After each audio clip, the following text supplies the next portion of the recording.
Sud Radio Conseil de famille. La chronique patrimoine avec Fee Investment Manager. Fee Investment Manager gère vos actifs financiers au plus près de vos objectifs. La gestion de votre patrimoine, c'est tout ce qui nous intéresse et c'est la raison d'être de conseils de famille. Les conseils, en l'occurrence, avisés d'un professionnel reconnu, ceux de Stéphane Moller. Bonjour Stéphane. Bonjour Olivier. Heureux de vous retrouver. Vous êtes, rappelons-le, le fondateur et directeur de Via Wealth Management. La gestion de patrimoine, c'est votre passion, c'est aussi votre métier. Aujourd'hui, nous allons parler finance. On l'évoquait avec vous la semaine dernière. Il y a en France des dizaines de types de contrats financiers. Je parle sous votre contrôle. Oui, c'est vrai Olivier, on disait ça la semaine dernière. Nous avons à notre disposition des dizaines de sortes de livrets, de contrats financiers, en fait, qui sont autant de PEA, contrats d'assurance vie, contrats de capi, PERP, Père Madelin, article 83, dont les caractéristiques ont toutes évolué avec le temps. Quand vous parlez de ça, j'ai l'impression que vous parlez une langue étrangère. Mais à quoi servent-ils tous ces contrats ? En fait, ils ont tous un dénominateur commun. Le dénominateur commun de ces contrats en justifie l'existence. En fait, en France, nous avons une forte fiscalité sur les produits financiers. En fait, à la fois sur les dividendes et sur les plus-values d'actions.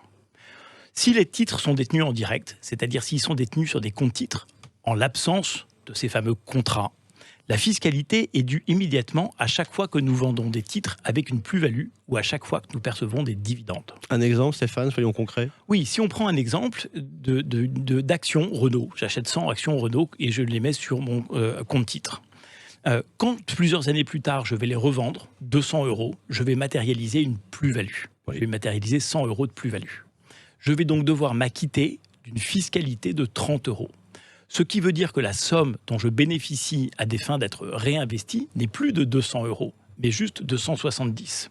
Finalement, il faut que je paye une fiscalité sur des gains qui sont encore virtuels parce que non réinvestis, puisque réinvestis. Moi, je comprends, mais alors, de ce point de vue, quel est l'apport du contrat ? En fait, tant que ma gestion financière est encapsulée dans mon contrat, je n'ai pas à m'acquitter de fiscalité. La fiscalité est décalée au moment de la sortie de l'argent de ce contrat. Et pourquoi est-ce qu'il y en a autant de contrats ? Il y en a autant parce qu'ils ont tous leur spécificité.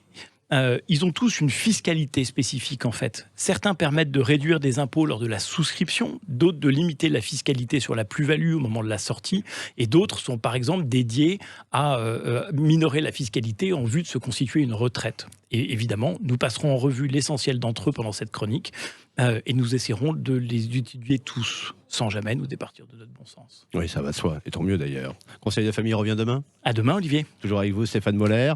Chronique à retrouver en podcast sur le site de Sud Radio, sudradio.fr, et toutes vos questions sur le blog de Conseil de famille, conseil au pluriel-2-famille.com. C'était Sud Radio Conseil de famille.